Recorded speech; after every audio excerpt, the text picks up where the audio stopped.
Spoštovane in spoštovani, dober dan in prisrčno dobrodošli na dnevih Goriške knjižnice.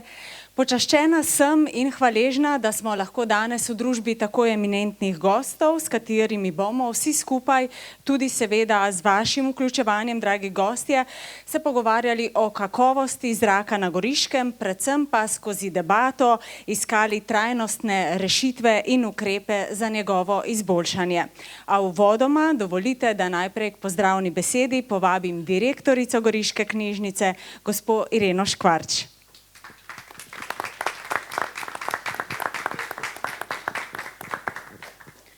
Dober dan in lep pozdrav vsem skupaj. Goriška knjižnica že nekaj let organizira dneve Goriške knjižnice. To so predvsem dnevi, ko želimo pokazati, da je knjižnica mogoče malo več ali pa mnogo več, kot si posamezniki predstavljajo. Nekateri prihajajo v knjižnico samo po določeno stvar, zato ker jih zanimajo knjige, zato ker jih zanimajo različni dogodki. Knjižnica je pa še mnogo več. In prav ti dnevi so tisti, ko želimo obelodaniti, ko želimo poudariti posamezne teme, ki jih najdete tudi pri nas. Vsako leto je tema nekoliko drugačna, pestra, zanimiva.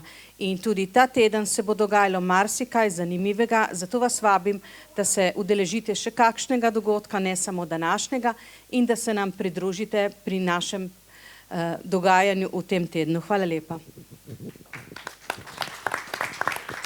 Najlepša hvala direktorici, sedaj pa začenjamo z okroglo mizo in sicer zato, ker zrak ni pomemben le za preživetje, temveč tudi za kakovost našega življenja, ker povprečen človek vdihne v povprečju 25.000-krat na dan in predvsem zato, ker dnevno zaužijemo kar 11.000 litrov zraka, kar je v primerjavi z dnevno zaužito hrano ali tekočino neprimerljivo več.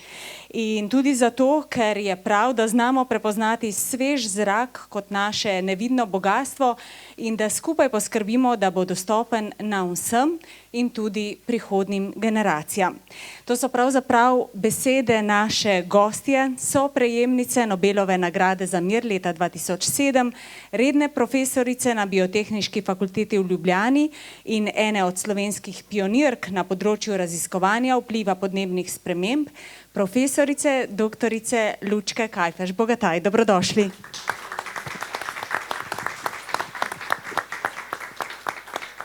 Med nami lepo pozdravljam tudi magistrico Jasmino Jerant, v prvi vrsti aktivistko oziroma iskalko pravičnejšega sveta, kot so jo poimenovali mediji, publicistko in avtorico knjige z naslovom Primer Anhovo, ki je lani spomladi šla pri Mladinski knjigi.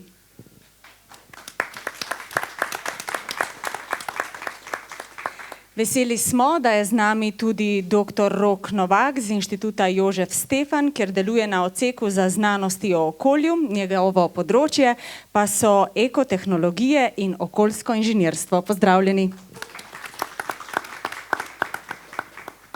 In nazadnje, a z enakim spoštovanjem, med nami pozdravljam profesorja doktorja Grišo Močnika, fizika, dekana na Fakulteti za znanosti o okolju Univerze v Novi Gorici, vodjo Centra za raziskave atmosfere in tudi direktorja, ter direktorja in vodjo raziskav v podjetju Hays Instruments d.o.o., ki je razvilo bodočo referenčno metodo za merjenje absorpcije svetlobe v aerosolih za meritve črnega ogljika.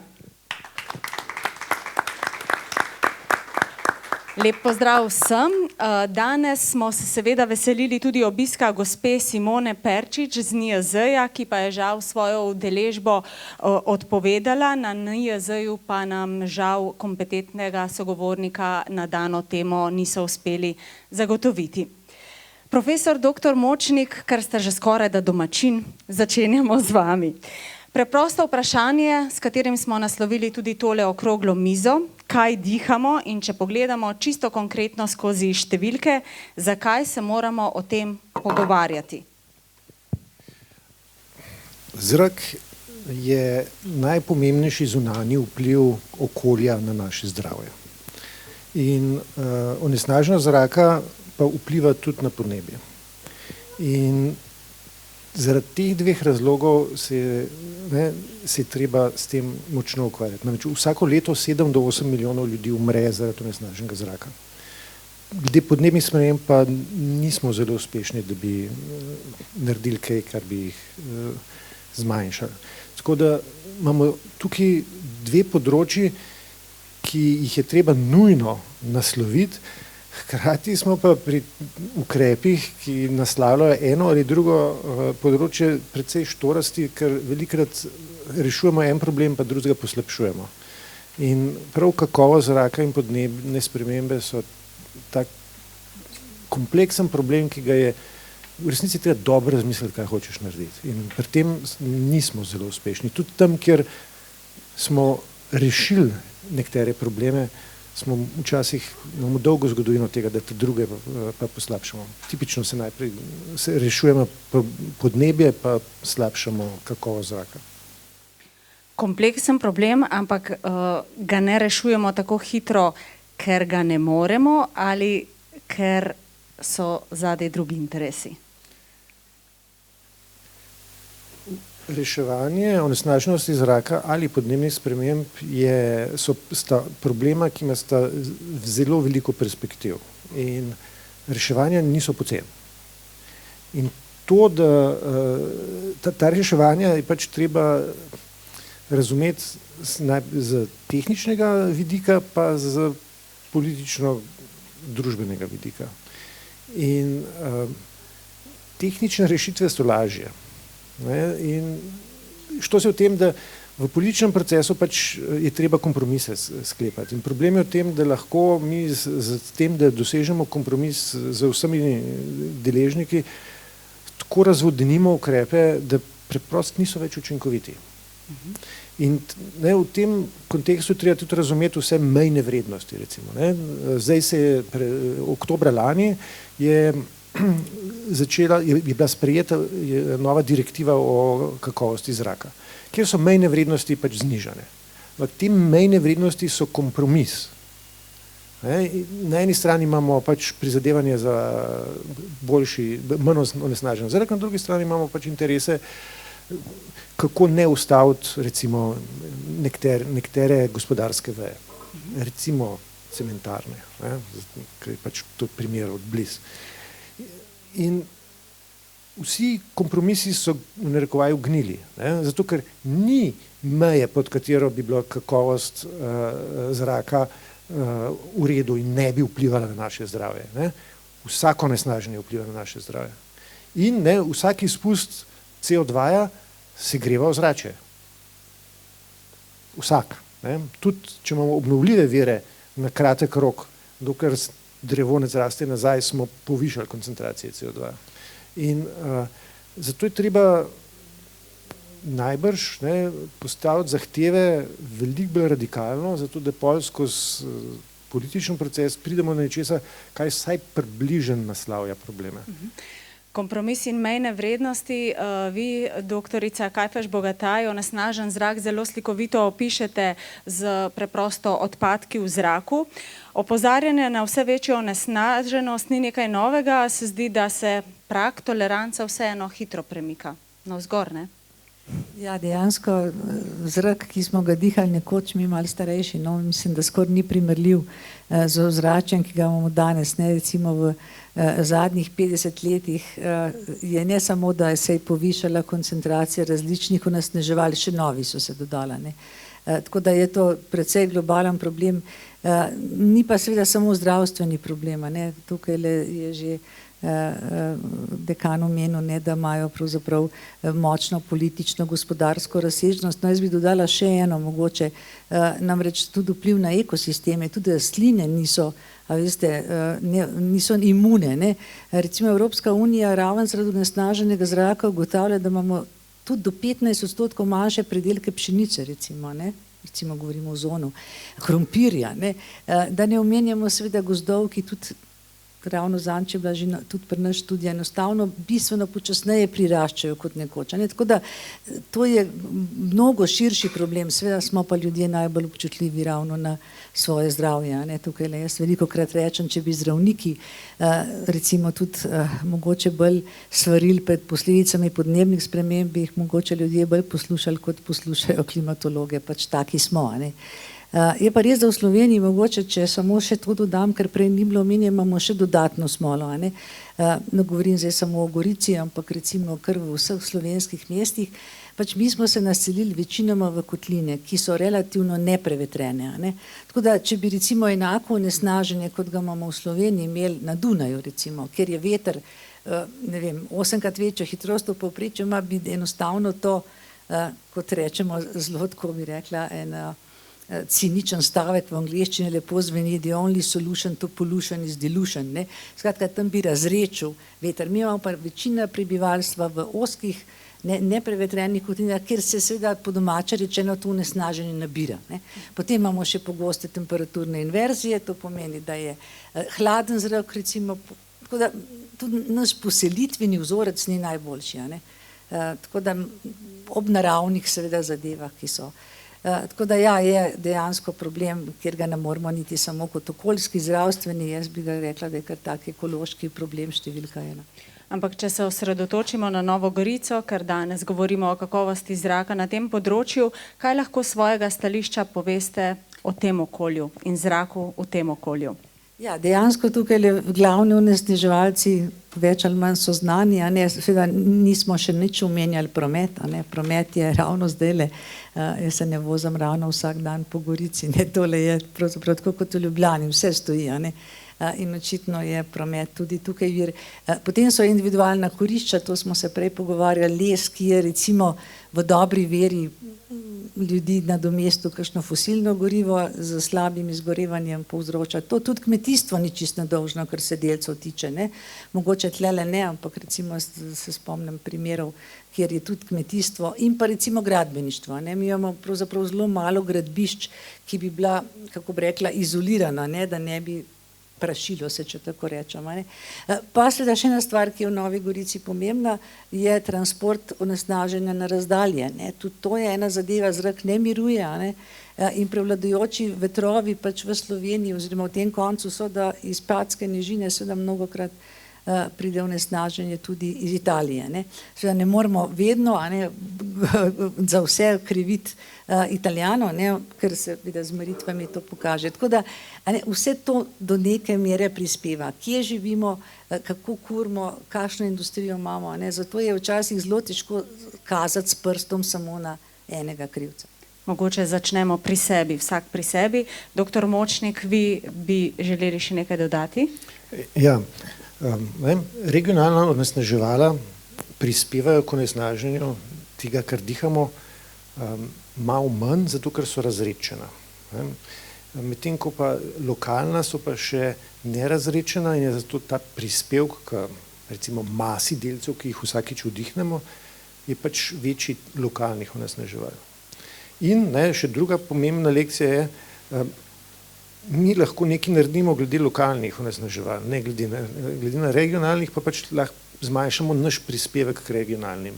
In mi lani smo imeli meritve v Solkanu, smo imeli od začetka zime do poletja in je tako, ja, zelo veliko je regionalnega prispevka, videli smo celo sulfate, ki jih je prinesel iz Tržaškega zaliva, pač zato, ker kljub temu, da so znižali vsebnost žvepla v gorivu ladij, je še zmeraj relativno visok.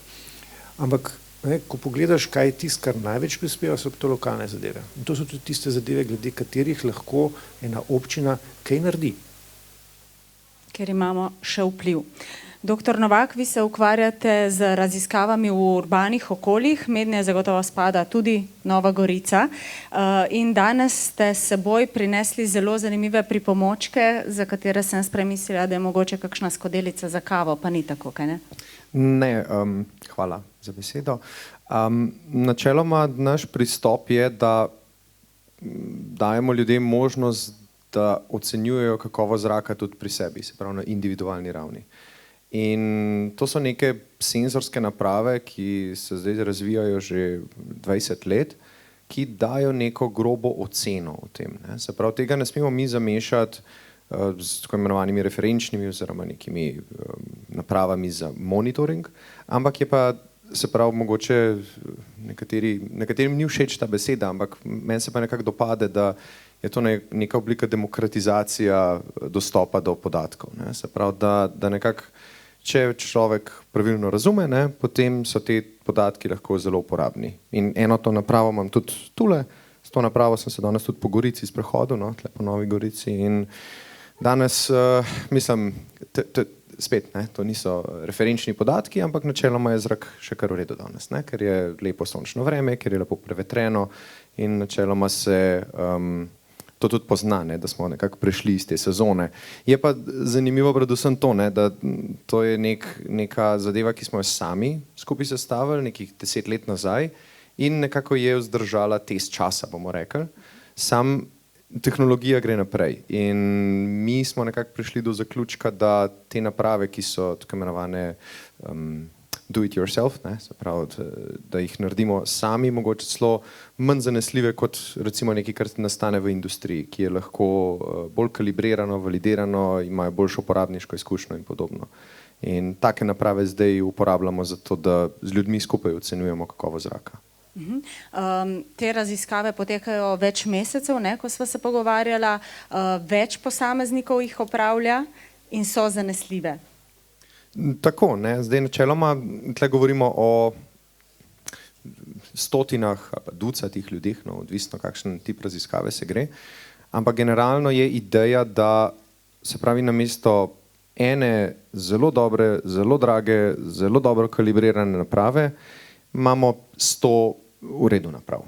Ne? In nekako naš pristop je, da se pravi, temu se reče občanska znanost oziroma citizen science, kjer lahko s pomočjo velike množice ljudi dobimo ogromno podatkov in s pravilno obdelavo podatkov, s pravilno validacijo podatkov lahko delamo neke res konkretne zaključke. No? Je pa to nekaj, za katero zadevo bi mogoče šele zadnje 2-3 leta narekovaju dal roko v ogenj. Ne? Pred tem so bili te podatki res zelo grobe ocene. No?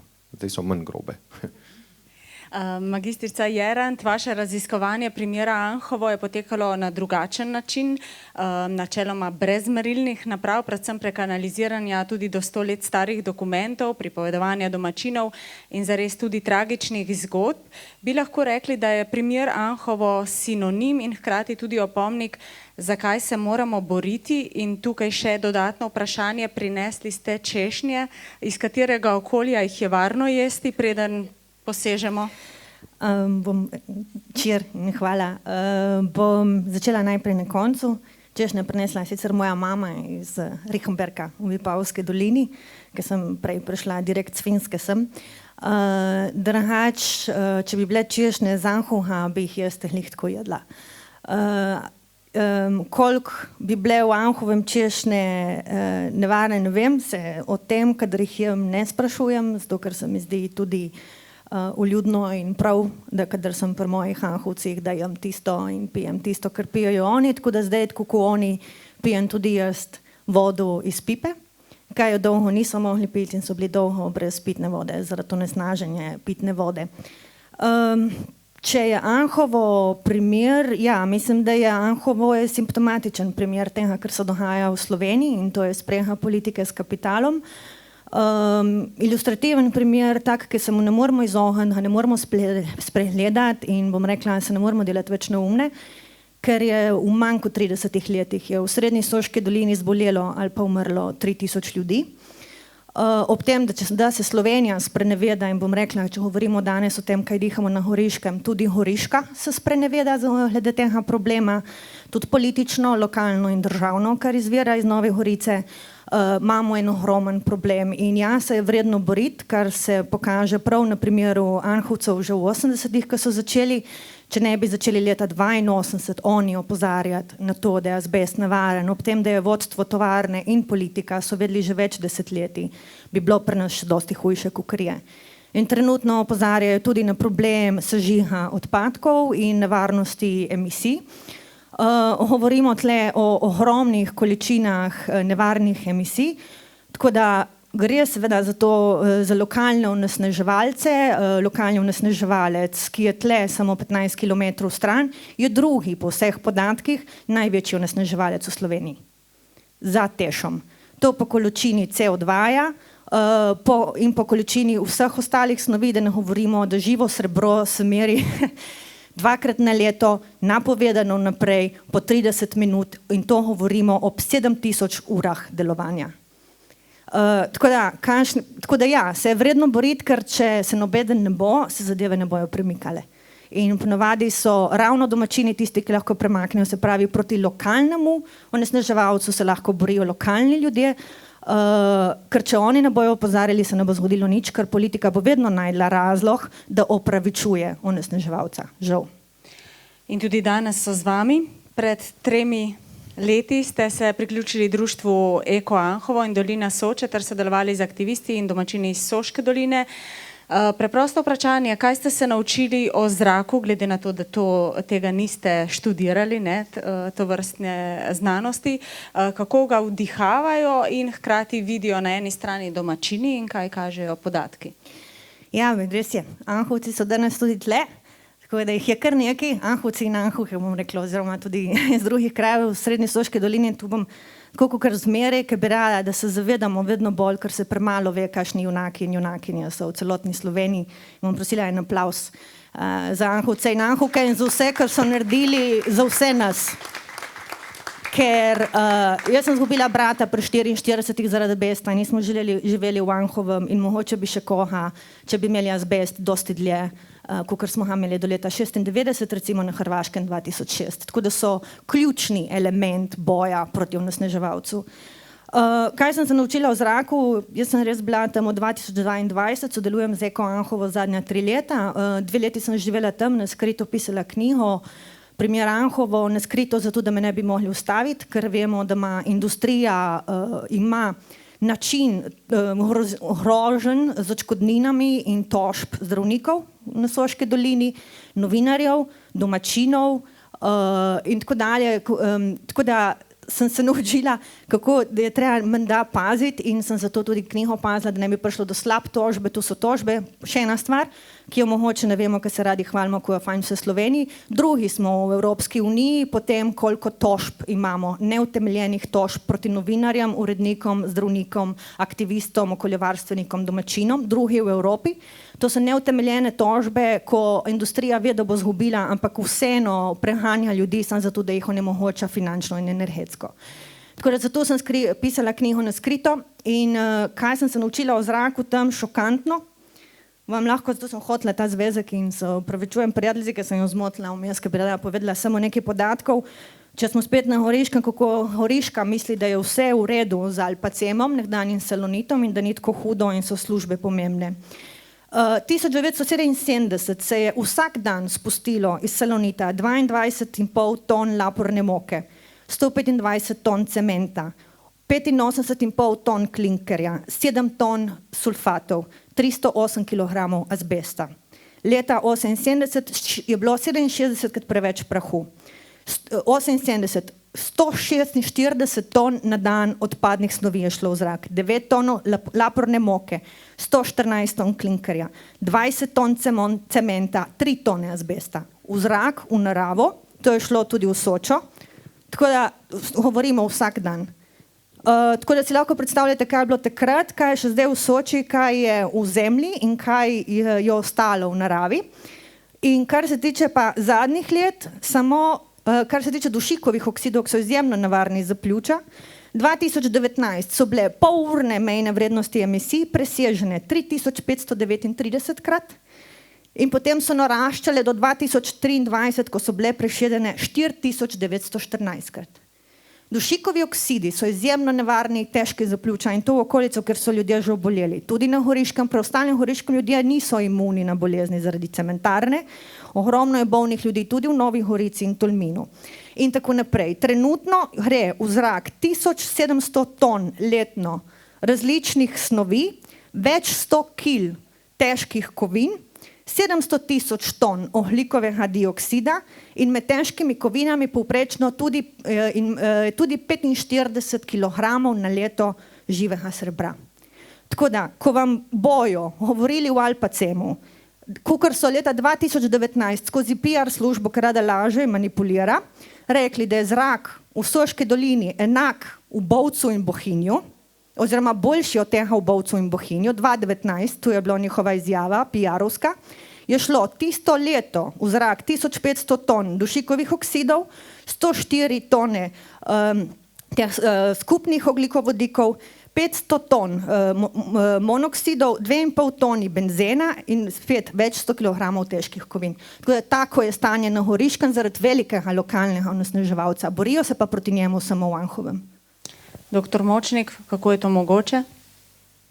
Pardon, in Hriša Močnik nam ogromno pomaga in Univerza v Novi Gorici. Hvala.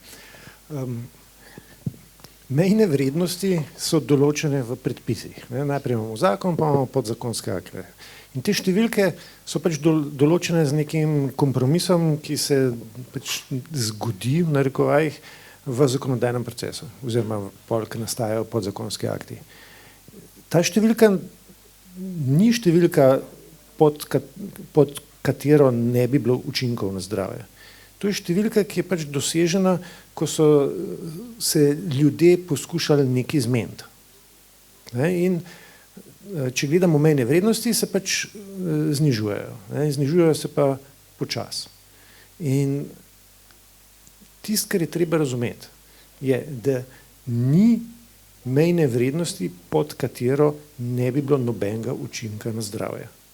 Vsako onesnaženje povzroča nezaželene učinke na zdravje, vsako onesnaženje, vsi izpusti CO2 povzročajo podnebne spremembe. In proizvodnja cementa povzroči toliko izpustov, 3-krat več izpustov, kot ves ladijski tovorni promet. In ves ladijski tovorni promet v primerjavi s prometom na naših cestah, tudi ta primerjava je namreč zanimiva. Ja, mislim, treba se zavedati, da karkoli počnemo, vplivamo na svoje zdravje in na okolje. In ni aktivnosti, ki bi bila neškodljiva. Se da pa seveda sprejeti ukrepe in si zorganizirati življenje tako, da so te vplivi čim manjši. In to, kaj je čim manjše, se spreminja.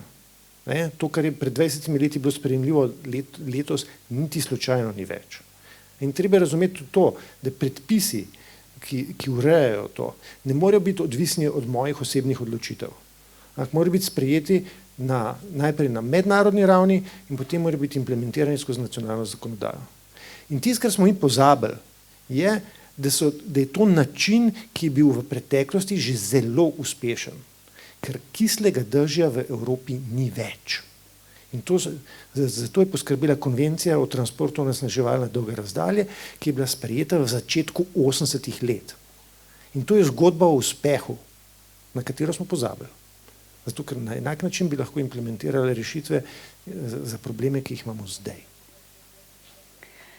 Magistrica Jerant je prej že omenila, da se velikokrat zgovarjamo na pomembnost delovnih mest, ampak velikokrat prav tisti, ki ignorirajo posledice onesnaževanja, hkrati pozabljajo, da jih več stanejo bolniške odsotnosti njihovih zaposlenih. Bi želeli še kaj dodati sicer? Ne vem, če pozabljajo, toliko glede bolniških odsotnosti pozabljamo, kot država, koliko je tle v bistvu zdravstvene cene zdravljenja vseh teh ljudi, ki zbolevajo. Jaz mislim, da cementarni oziroma kjerkoli v industriji se že zavedajo, koliko ljudi zbolevajo, ampak žal se zelo malo ljudi prijavlja za poklicne bolezni, kot je tudi povedala doktorica Metoda Dodič-Fikfak pred kratkim, da se ljudje bojijo še prijaviti to, da so imeli težave v službi, tudi če so očitno, zelo očitno, da so zboleli zaradi delovnega mesta. Bi pa rada sem se še navezala glede mejnih vrednosti, kako gre za politični kompromis. Doktor Metoda Dodič-Fikfak vedno pove, da tukaj, ko določamo, tako kot je povedal doktor Močnik, ko določamo mejne vrednosti, se pravi, koliko se lahko spušča nekih nevarnih, koliko gre lahko nevarnih izpustov ven, jih določamo seveda družbeno, oziroma gre za politični dogovor in doktor Fikfak pravi, v Ameriki bi rekli, bomo sprejeli kompromis, koliko ljudi nas bo tožilo, v Evropi rečemo, bomo kompromis, koliko ljudi bo umrlo. Se pravi, po defaultu je, ko govorimo o industriji, govorimo tudi o kolateralni škodi. In pri izpustih je seveda manjši, kot so, manjša kolateralna škoda, manj bo bolnih, manj bo umrlih.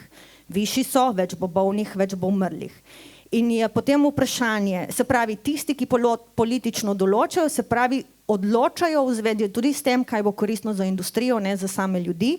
Seveda ne moramo ostati brez industrije, bomo rekli vsi, dobro, ne moramo ostati brez industrije, ampak če ne moramo ostati, potem jo moramo prilagajati in zahtevati, da se prilagaja tehnično, na ta način, da pazi na ljudi okrog nje. Ne more imeti enostavno svobode, da dela krče, kar se tudi dogaja pri nas, ko imamo, čeprav pravi, da ima mejne izpustne vrednosti enake, kot v Nemčiji, ni res, v Nemčiji se posamezno določajo mejne vrednosti glede na posamezno cementarno.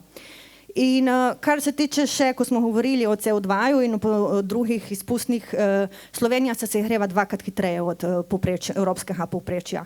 700 000 ton ogljikovega dioksida iz Anhovega, ki gre po tej kotlini proti Novi Gorici in še kam, ki nima kam iti, pri tem, da je Raufang za 30 metrov vsaj prenizek, sploh pač vemo, kam gremo. Mogoče še profesorici, doktorici Kajfež Bogataj? Mogoče najprej repliko na kolega Novaka, ki je razlagal, pač, da imamo zdaj možnost tudi sami pomeriti, čeprav ne natančno. Mislim, da je 5 let nazaj, tik pred COVID-om, je v Beogradu za evropski denar podobna inštitucija razdelila okrog 1500 ljudem po Beogradu na ključno bolj izbranim podobne stvari. Ne?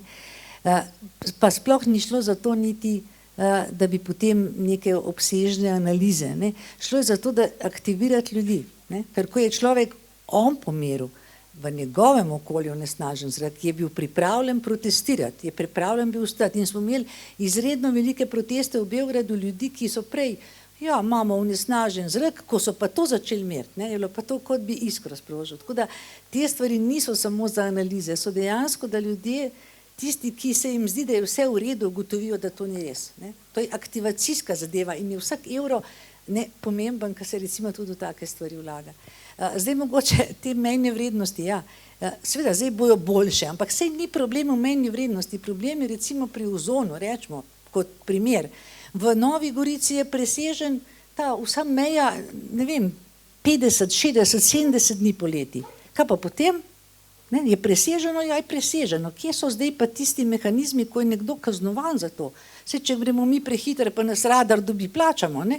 Kje imamo pa Arso vsako leto sestav preglednico, koliko smo presegali. Pa nikome ništa, bi rekel grdo. Ne? Tako da, tukaj jaz sprašujem, ne?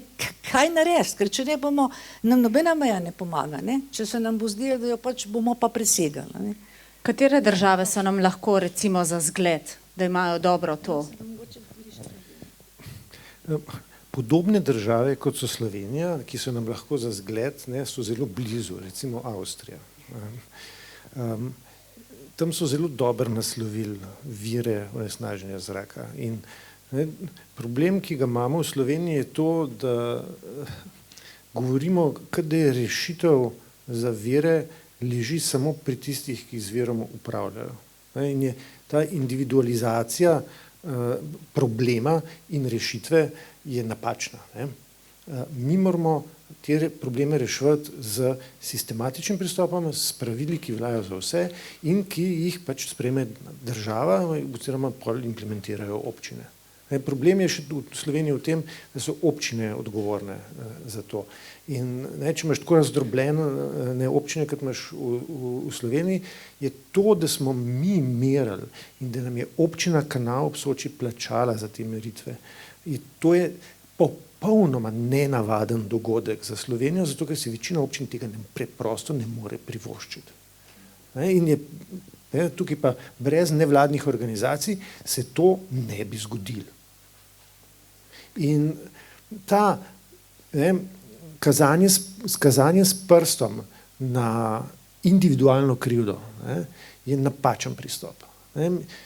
Ravno ki sudaš, to je bilo narejen mednarodno sporazum, implementacija v nacionalno zakonodajo in potem centralizacija virov zgorevanja. V Ljubljani je bila pač to centralizacija v toplarni in se je isti premog iz Trbovelj, ki se je prej kuril v individualnih kuriščih, se je potem kuril v centralnem kotlu, kjer se še zmerom kur, sicer ne več iz Trbovelj, ampak pač iz Indonezije. Ne? Ampak je ta centralizacija z tehnološkimi rešitvami izboljšala kvaliteto zraka v Ljubljani praktično v 2 zimah. In to se da narediti. In smo že pokazali, da se da narediti in smo že naredili. Sam, zdaj nekako je to iz tega kolektivnega spomina nažalost zginilo. Ja, mogoče še to, zdaj ravno ta zgodba, ki jo zdaj oblikujemo okrog delcev in onesnaženega zraka, je točno isto zgodba podnebnega zakona. V CO2 je bil omenjen, cementarne ogromno prispevajo, vemo, da še več promet in tako naprej. Vse vemo. Slovenijo čaka recimo 20 let 4 vlade na podnebni zakon, ki bi seveda končno uveljavil temeljno pravilo Evropske ustavi je onesnaževalec plača. To se pravi, tisti, ki je naredil škodo, mora biti kaznovan oziroma mora ali ljudem odškodnino plačati, ali davščine, skratka, tukaj bodo že financerji povedali, komu bo ta denar šel. Najbolj bi bilo, da bi šel prizadetim. Ampak mi obratno, mi financiramo onesnaževalce, zdaj ne govorim o cementarni, govorim o prevoznikih. To se pravi, ne samo, da jim ne zaračunamo izpustov, še po nižji ceni kupujejo naprimer dizel, če hočete. Ali pa kmetje isto, nič proti kmetom, ampak kmetje so ravno tako onesnaževalci kot industrija. Se jih sponzorira preko tega, da recimo fitofarmacevtske sredstva dobijo ceneje, ker tudi fitofarmacevtsko sredstvo je štrup in če to pride v okolje, ni nič dobrega. Skratka, mi smo daleč od tega, kar smo pravzaprav v Evropi prisegali in to je ravno to. Osnovno načelo je princip previdnosti eden, to se pravi, da reagiramo preden ljudje umrejo, preden ljudje zbolijo, za razliko od Amerike, ker v Ameriki najprej zboliš, tožiš, potem pa se kaj spremeni. Evropa je zato tako pomembna, naš evropski način življenja, to ni fraza. Mi smo zaščiteni, da dejansko vsaj, kar je v moči držav, ne spustimo na trg ravno vsake stvari. To je prvo, drugo pa onesnaževalec plača. In pri podnebnih spremembah točno isti odnos. Vemo, kje je problem in ko zakon nastaja, ki bi bil pa pravna podlaga za ukrepanje, se dvigne večinoma trgovinska zbornica in za interesi, lahko rečemo temu kapitala ali kakorkoli, reče tega zakona prvič ne rabimo, ko pa jim povejo, da ga rabijo, se pa blokira. In ustajamo cincanomo na mestu s tem, da zdaj, pa ne gre samo več za okolje, s tem zakonom, ki ga ni, izgubljamo milijone, da ne rečem milijarde evropskega denarja, ki bi ga pa dejansko lahko porabili za vse to, kar si zdaj želimo. Ker če denarja ni za marsikaj, tukaj bi pa denar bil. Mi smo si pripravljeni odpovedati denarju za to, da določene skupine pa živijo tako kot prej. Čas gre pa naprej, posledice okolju pa tudi. Mi vsi pa več ali manj molčimo. Vse je fino, da so okrogle mize, ampak veste, 5 ljudi ne more premakniti stvari naprej. Tako da jaz tukaj pogrešam študente, recimo. Jaz imam veliko študenti v pravki, ampak študenti do zdaj so pokazali svojo borbenost, samo ko je šlo za študentske bone in so kocke letele v parlament zaradi evra. Ko gre za njihovo prihodnost, ko gre za prihodnost vseh nas, pa seveda jim ni do tega, da bi se izpostavili. Pa mogoče vedno ob študente damo Bog tudi mlade upokojence, ki jim tudi nihče nič več ne more. Pa bi lahko dvigali glas z izkušnjami, vedenjem, modrostjo, ki jo imajo.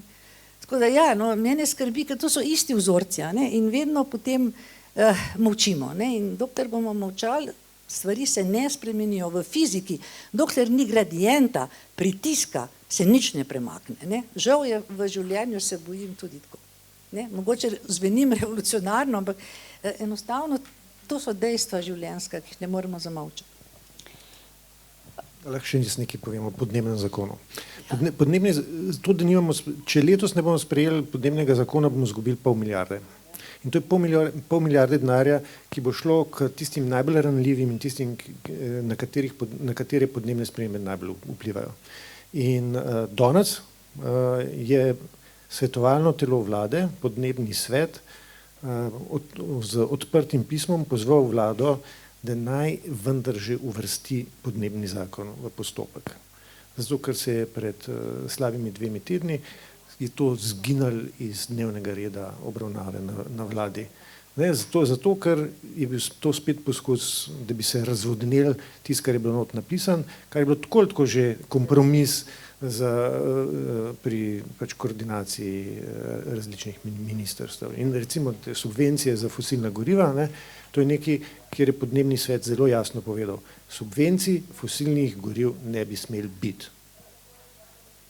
In ne, jaz bi šel pa še en korak naprej, ne, odpadki, 85% odpadkov je fosilnih. Kar pomeni, da če zamenjamo v neko termoelektrarno ali pa toplarno z sežigalnico, smo samo zamenjali eno fosilno gorivo z drugim. Kar pomeni, da stališča podnebja nismo naredili nič. Stališča onesnaženja zraka mogoče lahko kaj naredimo, če pač naredimo sežigalnico, ki je tehnološko zelo moderna, ampak to, da mi sežgemo odpadke, ne pomeni, da izginejo. Samo spravili smo jih v zrak. Doktor Močnik, sodelovali ste v preteklosti tudi z Matevžem Lenarčičem, ko ste opravljali meritve črnih delcev na poti okoli sveta z ultralahkim letalom. Sem prepričana, da ste mnogi si ogledali tudi film Temni pokrov sveta. Tam ste namreč predstavili izsledke na poljudno-znanstveni način in predstavili ste svoje izsledke tudi odločevalcem. Kakšni so bili njihovi odzivi? To je bil meni zelo všečen projekt, zaradi dveh stvari. Eno je to, da smo morali tehnologijo spraviti čez meje udobnega, zato ker pač v Matevžem letalu zelo malo prostora. In je bilo treba pač zadeve narediti lahke in majhne. In je bilo to zanimivo.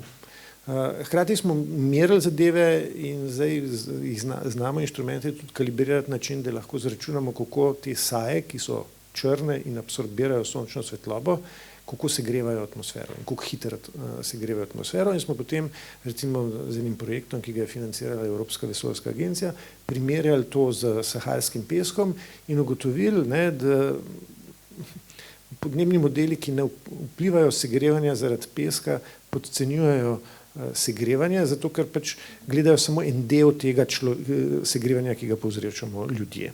Tako da to je bilo zanimivo. Stališča kakšnih konkretnih sprememb, ki bi jih mi naredili z našimi meritvami, je pa tako infinitezimalno majhno, da se tega ne da zmeriti. Nažalost. In zdaj sicer človek si želi počutiti pomembnega, ampak je treba biti realističen. Pač ne preveč pričakovati. Prebujanje ljudi, recimo. To je pa drugače. Z enim takim filmom, ki ga ljudje vidijo v kinih, po televiziji, pa lahko začneš, povzročiš, da ljudje razmišljajo o temah, ki prej pač niso bile odprta. In to je meni zelo všeč. Je pa tako, jaz si bi vseeno želel, da bi se potem tudi kaj spremenili. In recimo zakon, ki vpliva na to, koliko je lahko izpustov pri sosežigu odpadkov, se je spremenil.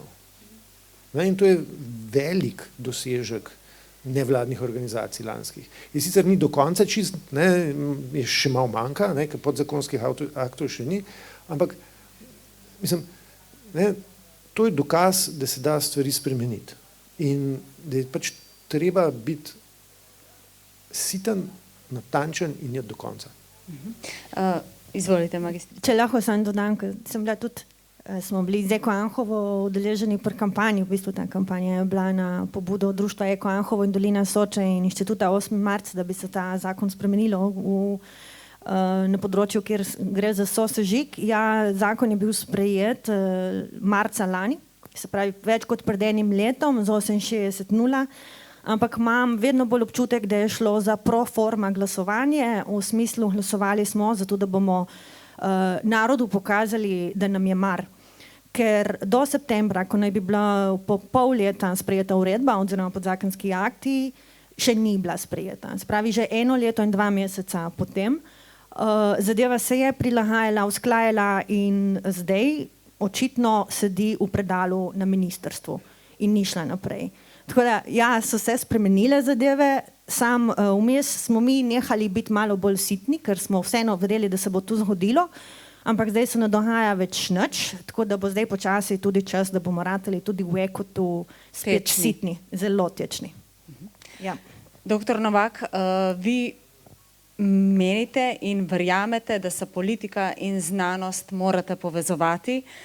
Kakšen interes je za to na eni in kakšen resen interes na drugi strani?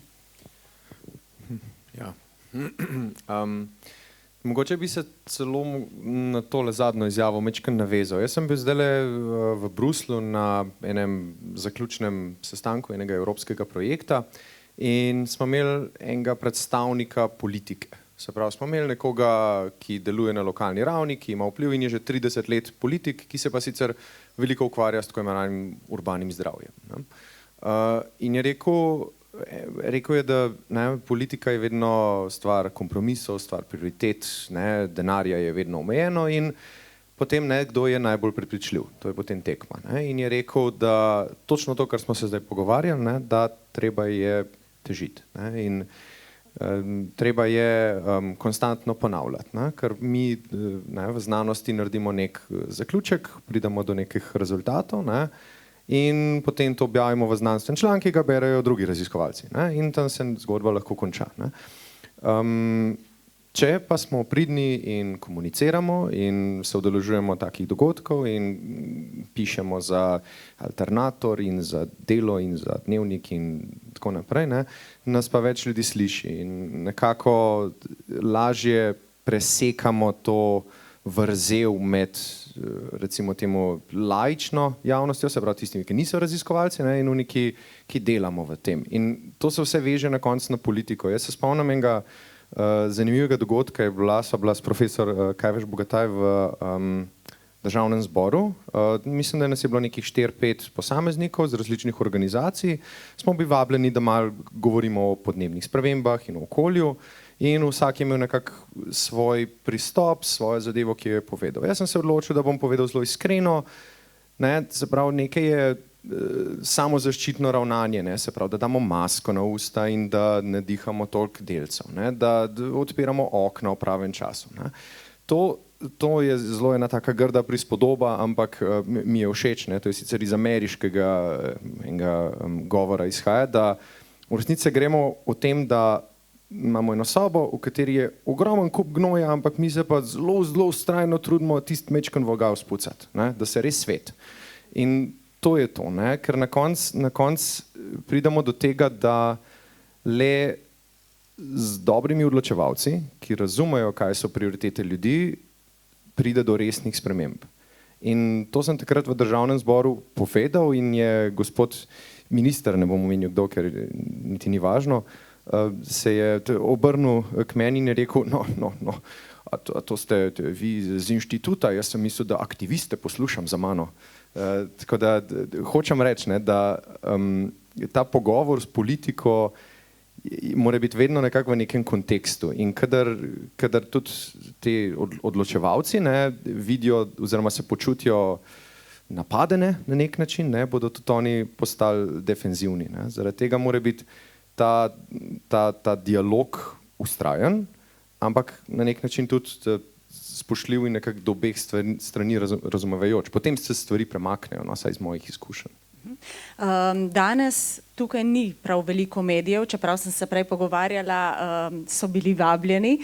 Kakšne izkušnje imate vi z pozornostjo medijev ali vaša sporočila pridejo do ljudi z lahkoto? Moram reči, da sem pozitivno presenečen. Jaz sem to svojo pot v raziskovanju začel zdaj, se pravi nekih 7-8 let nazaj z doktorskim študijem in od vsega začetka je bilo v resnici strani medijev več interesa o tem, kaj jaz želim povedati, kot pa da bi jaz težil, da hočem nekaj povedati. In je pa res, so to omejeni kanali, ki jih načeloma poslušajo roko na srce iste skupine ljudi.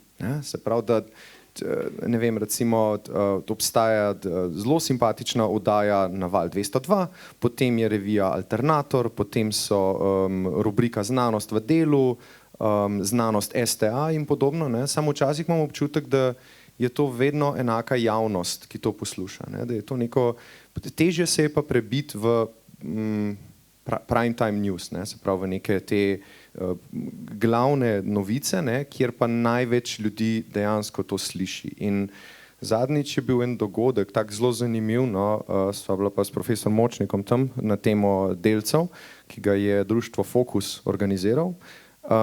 Edin medij, ki je zadevo prišel posnet, je bila Nova 24. Ne? Ampak potem sta bili pa še 3 mediji, ki so prišli se prav samo zvočno posnet.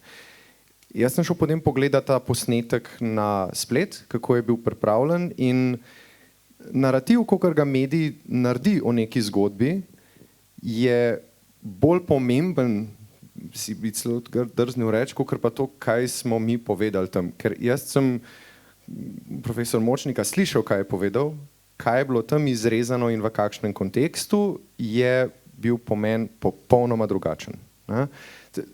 Ne, mislim, nočem nič sugerirati, ampak samo hočem povedati, da je zelo pomembno na to, kako je zgodba obrnjena. Televizijci bi rekli čar montaže.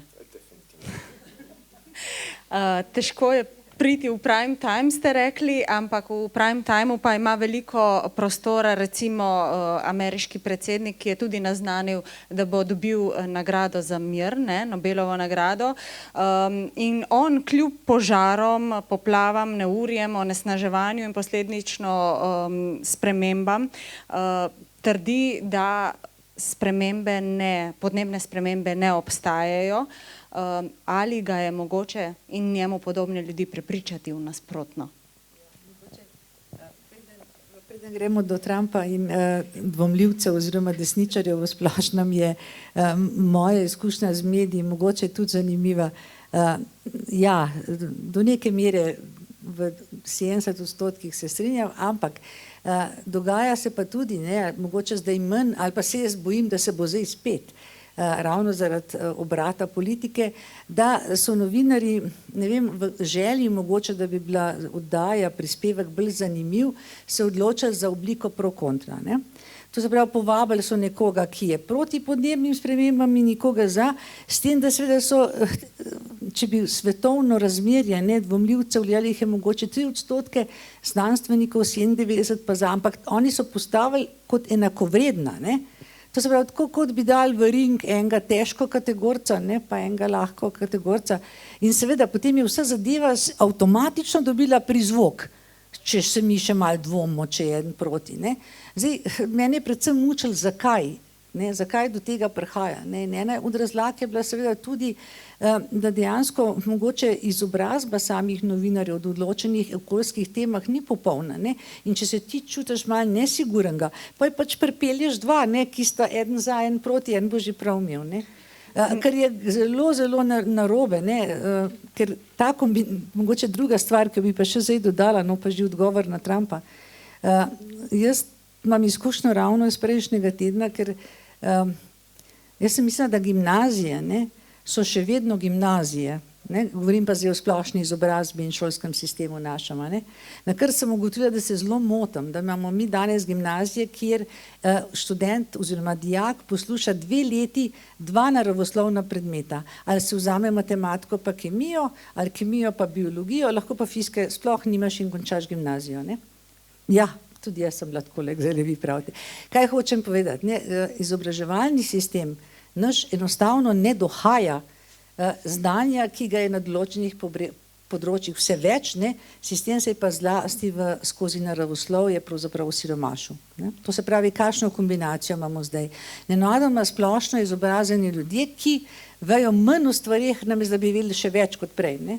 In seveda to je lahek plen za populiste, ne, ki pa zdaj seveda z kretnjami, z karizmo, z vsem trdijo nekaj, in če ti nisi siguren, ne, je pa tudi tako, ne, da pravzaprav kaj je razlika med Trumpom pa rečemo nekom, ki je zaskrbljen zaradi podnebnih sprememb. Ja, mi delamo ljudem težave, ne, premišljak, zdaj kaj bo, on prav, vse je v redu. Zdaj, če ti ne znaš veliko, pa ti en reče, vse je v redu, ja komu, kam se boš nagnil, ne?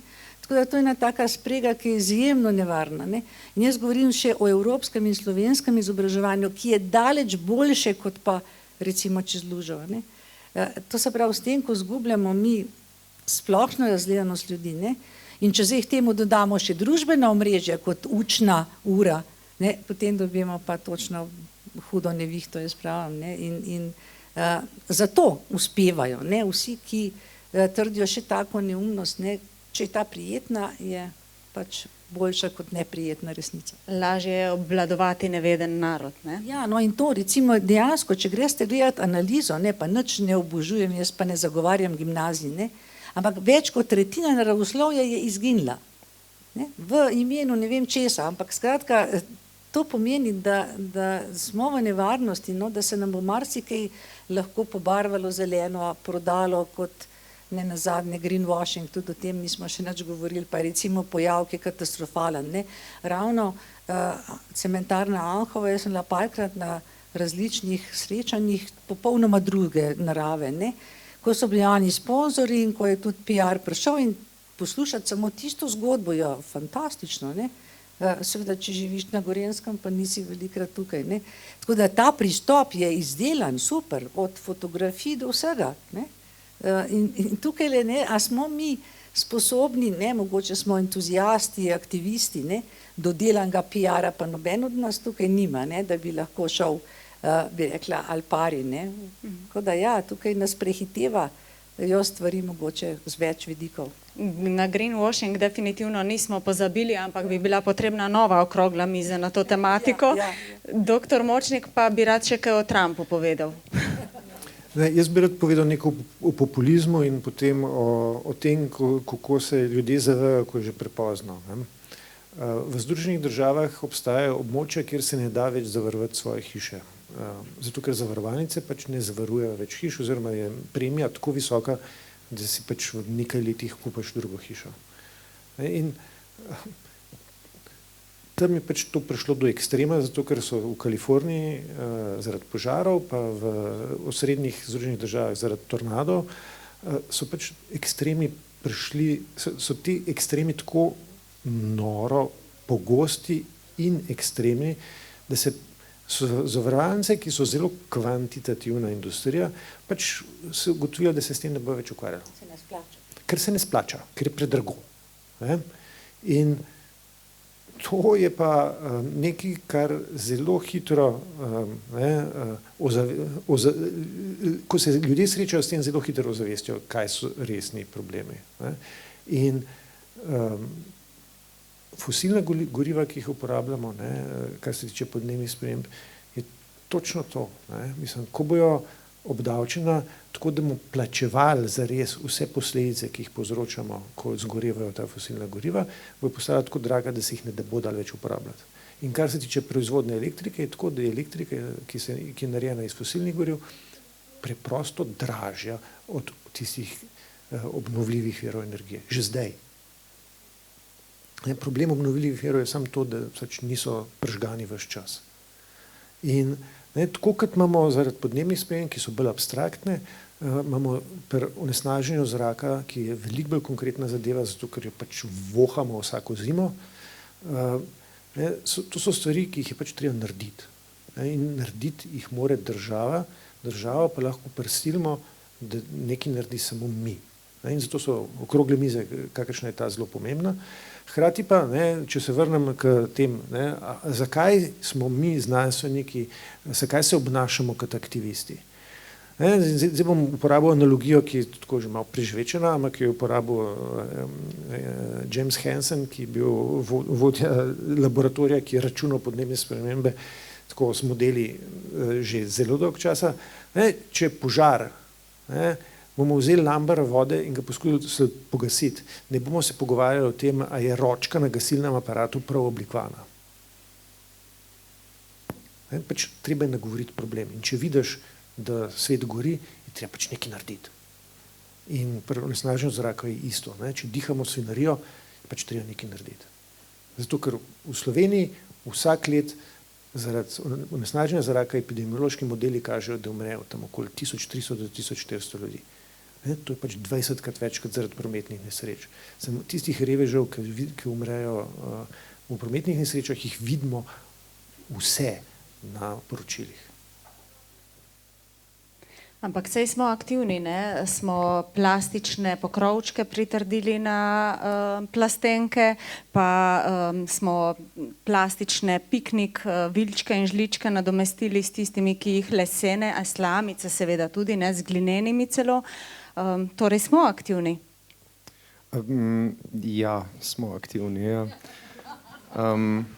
Jaz bi se mogoče celo navezal na tale pogovor, ker smo ga začeli o teorijah zarote in na področju klimatskih sprememb je to prisotno že 20 let ali več, 30 verjetno. Se pravi, ko sem iz srednje šole prihajal, sem že poslušal demokrate in republikance na ameriških kanalih, ki so se kregali o tem, kaj je res in kaj ne, čeprav je bilo v znanosti jasno, kaj je res.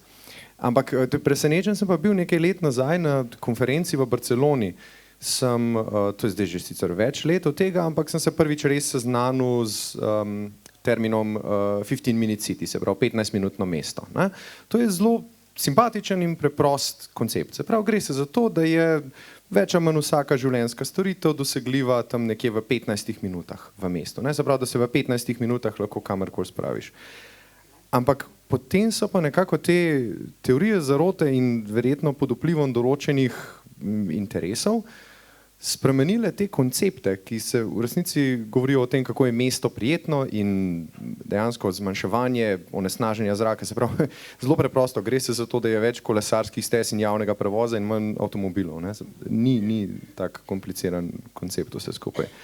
Ampak vse se je nekako začel premikati v smer, da to se gre pa za nek napad na nekoga. Ne? In se mi zdi, da take mečkane zadeve, ki jih delamo, ne, pa, okay, se tudi iskreno, pritrjeni zamaški, ne, tudi to ni iz trte izvito, ne, to ima nek razlog, zakaj je do tega prišlo. Ne, ampak ne, to so malenkosti. Ne, zdaj, kakor je Griša rekel, ne, se pravi, svet nam gori, ne, mi se pa pogovarjamo, če ročka prav dela. Ne, mislim. To je tragikomičnost v bistvu sveta, ali kako? Ja, mislim, jaz če se konkretno zdaj navežem, verjetno tudi v cementarni v Anhovem ful pazijo, da ne vržejo pokrovčkov stran vodstvo. Tako da, kar se tiče tudi drugače zarote in republikanci in demokrati, mislim, da imamo v Sloveniji tudi te teorije zarote, kar se tiče klimatskih sprememb, ker če dajemo izključno, se mi zdi, Ameriko za primer, se spet postavimo vlogo te slovenske klasične pozicije, ne da sta tako miselni, ampak zelo hitro lahko zapademo v to, itak v Ameriki pri nas ni tako. Ne, ogromno teh stvari je tako pri nas. In tudi pri nas imamo ljudi, ki verjamejo v ravno zemljo in sem se spomnila na to teorijo, kar se tiče ravne zemlje, ne, ker bi potem bila okrogla miza, ker bi imeli pro in kontra, ne, ker se človek vpraša, a res rabimo sploh debatirati o tem. Zakaj rabimo nekoga, ki trdi, da je zemlja ravna, čeprav že zelo dolgo vemo, da ni. In mogoče tudi primer, kot ste rekli, profesor Močnik, kar se tiče Kalifornije in zavarovanj in hiš in horenja, gori tudi Kras in Slovenija poplavlja. In kot sem prej omenila, dvakrat hitreje se segreva do evropskega povprečja. Pogoji v Sloveniji, kakor je narejena geološko, so taki, da se Slovenija hitreje segreva in pogoji, kar se tiče industrije in Alp in tako naprej. Tako da poplave, kakršne so bile v Sloveniji 2 leti nazaj, bojo še po vseh, kar pravijo tudi strokovnjaki in znanstveniki napovedujejo, da to je bil, bom rekla, šele ta prvi val. In jaz zelo, mislim, me nerodno govoriti o tem, ker se nas poznam, kar se tiče podnebnih, ker sem res zelo omejena na to področje tukaj, kar se tiče cementarne na splošno in glede Anhova, tako da prosim popravite me, če bom kakšno bikselna, ampak kogar sem brala zdaj tudi, ko je bil ta podnebni zakon, ki je pristal v predalu in ni šel naprej, je tudi ena od zadev, ki bi ta 0,5 milijarde evrov reševalo točno te situacije, kjer bi se popravljalo na to, da se to ne bi več ponavljalo. Ne? Se pravi, tudi na takih konkretnih primerih, kot so bile zdaj poplave. Tako se mi zdi, da nas še dosti dela čaka, bi pa mogoče sam še omenila, ker smo imeli greenwashing, pa smo rekli, da ne bi, ker bramo še Pa hvala, doktorica, ker ste omenili predavanja od Salonita in PR-a, ker jih poznamo zelo dobro, njihov PR in njihova predavanja in tudi njihove v bistvu plačane članke, ohlaševanje po medijih, pa tudi PR-ovka je bila že kaznovana z ohlaševalske zbornice, par let nazaj prijavilo je spet društvo Eko Anhovo in Dolina Soče in bila kaznovana za namerno zavajanje. Tako da recimo en greenwashing, ki ga uporablja cementarna, je, da bojo kurili več smeti, zdaj jih kurijo 109.000 ton na leto, radi bi jih pa kurili, to je 300 ton trenutno na dan. Od teh 109.000 lahko kurijo 15.000 ton nevarnih odpadkov, kurili bi pa radi 235.000. In to uporabljajo z izgovorom, da bo potem manj CO2-ja. Se pravi, manj ogljikovega dioksida, češ, ker več smeti bomo kurili, manj bo ogljikovega dioksida. Trenutno je Salonit oziroma Alpacem edino podjetje v državi, v katerem je naraščal CO2 v zadnjih letih. In od 2013 do 2023 za 70%. Padel je ogljikov dioksid v Tešu, v ljubljanski toplarni, posod je padel ogljikov dioksid tudi zaradi emisijskih kuponov, ki jih tudi večina drago kupuje, 90% jih morajo plačati sami, 10% jih dobijo za stom, a glejti Hakelc, zajca v klobuku, Alpacem plačuje samo 10%, 90% jih dobi za ston, kljub temu, da je drugi največji osnaževalec z ogljikovim dioksidom v Sloveniji. Pravi, da bo zniževali, zaenkrat niso znižali niti še za kilo, ampak zvišali za kar precej ton, se pravi 700.000 ton na leto. In pravi, da če bojo sežigali, bojo imeli manj CO2-ja, se pravi prva laž. Druga laž je, mogoče ga bojo imeli manj, ker bojo kurili več smeti, ampak bo še več dušikovih oksidov, benzena, dioksinov, vseh izjemno nevarnih snovi. Vse mednarodne študije, ki so bile narejene na primeru sežigalnic po Evropi, kažejo, kako so sežigalnice nevarne okolju, nosečim ženskam, materam, ki dojijo, otrokom in tudi plodu. To so resne študije. Medtem ko Alpacem, kadar se mi borimo, nam govorijo, da ne pokličemo strokovnjake, da nam bojo povedali, kako se prav dela. Se pravi, naša zdravstvena stroka, ki je 2020 podpisala 600 podpisov v Sloveniji proti povečanju sosežiga v Novi Gorici, takrat smo uspeli, hvala zdravnikom in zdravstvu, da se ni dvignil sosežig, se pravi, to je bila neka skupna akcija, ki je bila izjemno močna, ampak po drugi strani jih kompletno ignorirajo, kljub temu, ki stroka govori. Zdaj pred kratkim sem slišala, primer mi je pravila gospa, če mi bo dovolila, tudi tukaj upam, da mi ne zameri, pred kratkim je umrl gospod, 55 let star, in so rekli na onkološkem, še eden z Goriške. In to so dejstva, ki pač res to niso heci več. In moramo pač stopiti skupaj na Goriškem in reči Bobu Bob in skupaj udariti po mizi, ker ne morajo Anhovci biti prav vseh bojev. In tudi znali smo se imeli, če bi sodelovali pri enem projektu glede umazane Soče in so rekli Anhovci, mi smo vprašali ljudi in so rekli, ma prav vsega ne bomo rešavali. Dolne se rihtajo v Novi Gorici, kar gre v Soču iz Anhovha. Mi se ško zborimo, pa nas noben ne posluša. Tako da tudi v Soči je marsikaj hrdega, ne samo v zraku. Je tukaj prisotno tudi zato, da bolj aktivno nastopimo strah? A mislite, da ljudje... Jaz sem to študirala že ali toliko. pomanjkanje energije? Veš, danes sem imela en intervju, zelo težko rečem, analizirala sem se stokrat in stokrat razmišljala, zakaj se nekateri odločimo, da bomo stopili naproti, da bomo nekaj rekli, da bomo nekaj naredili. Zakaj drugi ne? Ne vem. Zelo je težko, ampak vem, da en klasičen izgovor, včasih sem jaz rekla, jaz se razumem, imajo otroke, jaz jih nimam, ne? In je pol, jaz se ti lahko, ne? Ko nimaš otrok, ne? Ok, oni imajo otroke, ne morajo. In pol sem se spomnila na Anhovce, v 80-ih so imeli vsi otroke, ma so se borili lih zato, ker so jih imeli, ne zato, ker jih niso imeli. In tle je to vprašanje, ali bomo zdaj se ukvarjali s tem, na koliko hobijev jih bomo pelali, ali bomo razmišljali, ali jih bojo še živeli čez 20 let ali ne. in kdaj bodo imeli raka. Ob tem, da rak narašča na splošno grozljivo in na splošni populaciji, imamo ogromne številke in otroci, ki so bili rojeni leta 2001, bo vsak drugi deček bo imel že raka, čez par desetletij in vsaka tretja deklica, ki so bili rojeni leta 2021. Zdaj, otroci današnjega časa bojo bolevali ob tem, da smo še v takem okolju. Ne vem, je zelo težko rečem, zakaj sem že tukaj, imam tudi svoje mnenje, ima tu je spet samo mnenje, ni nekaj, kar bi preiskala, tako da mogoče se združim, no, razen če ima kdo od vas še kakšno mnenje na to temo, zakaj so nekateri ne uprejo.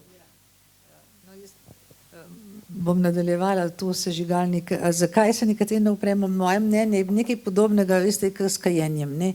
Mislim, da ni kadilca na tem svetu, ki ne bi vedel, kako škodljivo je kajenje. Ne? Vsaj recimo po nekaj ali pa vse en kadijo. Tako da tukaj je, a veste, ko zboli kadilec, takrat pa stvari grejo drugače. Tako da dok predobro nam gre, no, bom rekla, premalo težav imamo s tem v večini. Ne? Zato se potem iz cone udobja, ko se temu reče, ne izstopimo. Je pa problem mogoče širši. Ne? Zdaj tukaj je sosežig že prisoten, stvari so že eskalirale, ampak podobno usodo čaka tudi Ljubljano, čaka tudi Maribor. Ne? Trenutna oblast ali pa trenuten duh časa, bom tako rekla, no, je spet naklonjen sežigalnicama. Ne? Ljubljanska sežigalnica utegne celo stati iz projekta ogljično nevtralno mesto. Ker dejansko bi neke energije, ki jo danes Ljubljana, rečemo, rabi iz premoga ali česarkoli, nadomestile te smeti. Ne? To je vse neko energetski prispevek. Ampak kaj bo pa dodatne škode? Ne? Še posebej, ker recimo zdaj sredi Ljubljane nihče noče imeti sežigalnice in jo župan odriva na Barje. Ne? Če se na Barju se jo pa ne bo videla, ampak Barje je najnižji del kotline. To pomeni, da bo onesnaževanje najdlje časa v Ljubljani ostalo. To se pravi, stroka se križa, ne, ampak seveda stroj melje dalje, sej še ne stoji. Podobno je pa seveda v Mariboru verjetno, tako da sežigalnice bojo rasle in celo pod krinko, da ne rečem zelenega, oziroma pod krinko manjših emisij CO2, ker bo recimo se porabilo manj. Ampak tukaj spet, ne, stvari o tem se govori, ampak ljudje so popolnoma pasivni. Ko bo pa prepozno, ne, bojo pa civilni nasilje in tako naprej. Tako da ta problem se ne bo dal rešiti samo v enem majhnem okolju. Ne? Tukaj bi morali se povezati pravzaprav cela Slovenija med sabo. Ne? Ker mehanizme, ki jih rabimo, mora biti mehanizem ne zdaj, da bomo recimo škodovali tej, rečemo, konkretni cementarni, ampak tukaj moramo, še enkrat ponavljamo, onesnaževalec plača je fiskalni mehanizem, ki je čist jasen, tako kot so kuponi jasni, samo za ene veljajo, za druge ne. To se pravi, mi rabimo sistemske rešitve, da bo vsaka sežigalnica plačala, ne zdaj samo ena, ne, ki je ta trenutek že na škodo naredila. To se pravi, ene parcialne rešitve, ne vem, če so dobre, no. Treba je razmišljati ven iz Nove Gorice, no. Ker če ne bo, nikoli se uveljavljali za vse. Ne. Pravite, bi se morali povezati, ampak kdo nas bo povezal? Sej to je pa tisto, ker imamo dejansko tudi razrobljene gibanja in inštitucije, ne, ki bi jih pravzaprav imeli v ta namen, da bi okoljske probleme reševali, strokovnih inštitucij pa nimamo. Ne. Sej inštitut Jožef Štefan je, ampak tam se dela 1001 stvar. Ne. Na univerzah so neki mali laboratoriji, pa se nekaj raziskuje, ampak recimo, ne, zdaj cikam na to, da nimamo niti inštitucije za podnebne spremembe. Ne. Recimo konkretno v Nemčiji, ne, obstaja v Pikpotsdamu inštitucija, ki se ukvarja z vsemi problemi, ki jih podnebne spremembe prinašajo. Ne? Od tega, od kuponov, pa do tega, da vina ne morajo več gojiti tistega, ker je presladko ali ker je pretoplo. Inštitucija, ki je deloma politična, deloma raziskovalna, združuje znanje in združuje seveda tudi različne profile. Tam so zdravniki, tam so agronomi, tam so politiki, tam so, ne vem, pravniki, če hočete. Ne? In taka inštitucija lahko poveže, lahko tudi nudi znanje, ki je zdaj razdrobljeno. Ne? Recimo zdaj verjetno je od vaše dobre volje odvisno, da jim pomagate, ne? Končen koncev, ne? Ali pa od nekega projekta, ki je kratkotrajen. Pa to mora biti na državni ravni, ne? Ker vse stvari tudi niso jasne. Ne? Kakšne rešitve stresemo z rokava, kakšnih pa ne. Tle so novi izzivi, kaj narediti in ne bo to znanje je treba sistematično tudi dobiti. Ne? Tako da imamo tudi problem inštitucij, tam birokrati na ministrstvu pa ne bojo nobenega problema rešili. Oni ga bojo ukvirali v pravne norme, potem, ko bojo nekdo drug jim pripravil osnove. Ne? Tega nekoga drugega pa nimamo. Smo premehni zaenkrat, problemi so pa enako veliki kot drugi. Tako da jaz ves čas opozarjam, da tudi institucionalno nismo dosegali nekega nivoja, odkud bi naprej štartali. Doktor Močnik. In poskrbeli, da se ohranja ta nivo in znanje. Zato, ker ni dovolj, da ena raziskovalna skupina dobi projekt, ki razišče kakovost zraka v občini Kanal ob Soči. Treba je poskrbeti, da bo čez 5 let narejena podobna študija, ki bo sicer malo bolj komplicirana, zato ker smo vmes kaj naučili. In potem še enkrat, in še enkrat, in še enkrat. In to mora ves čas teči, zato ker ni nikoli dosti dober. In to piše v trenutnem zakonu, ne samo v slovenskem zakonu, to piše v evropski direktivi. Piše malo drugače, ampak nikoli ne smemo biti zadovoljni. Ves čas je treba prizadevati za izboljšanje. In če se vrnem k greenwashingu, ko bomo nadomestili premog v Ljubljani z odpadki, bomo zmanjšali izpuste fosilnega CO2 za 15%. Cilj je pa nič. In kaj pa z ostalimi 85%?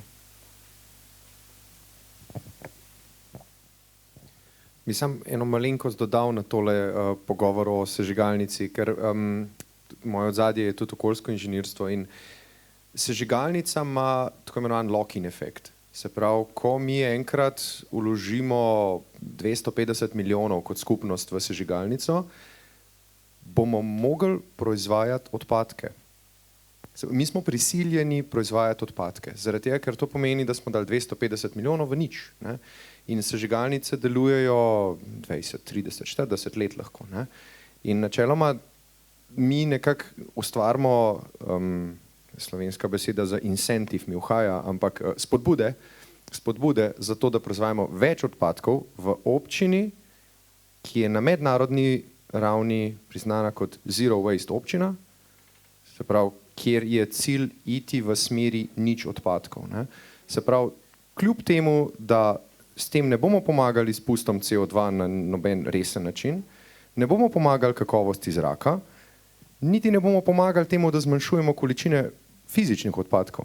Se pravi, zelo relativno malo stvari rešujemo s tem, tako bom rekel, razen te ekonomske, mislim. Edini problem, ki se ga reši, je problem odlaganja odpadkov. Odlagališča ne bo več. Ampak to je zato, ker smo ga povečali na ozračje celega planeta. Ne zato, ker ga ne bi. In cementarna je isto. Rezultati naše raziskave kažejo, da cementarna v resnici, če bo povečala proizvodnjo z sosežigom odpadkov predvsem, ampak v resnici je zgleda, da to, kar smo zmerali, kaže, da je v resnici vse en kaj gorivo. Da kakršnokoli povečanje proizvodnje, ki ga seveda omogoča sosežig odpadkov, zato ker je to gorivo, za katerega je cementarna plačana, da ga uporabi, bo cementarno postavili na prvo mesto, kar se tiče prispevka, kar se tiče merjenja vpliva na zdravje. Prispevek k koncentracijam delcev bo še zmerom na drugem mestu, medtem ko pa merjenje učinka na zdravje za nečem, čemu se reče oksidativni potencial, ki meri na nek zelo preprost način neko oksidativni stres, ki ga povzročajo ti delci, bo pa na prvem mestu.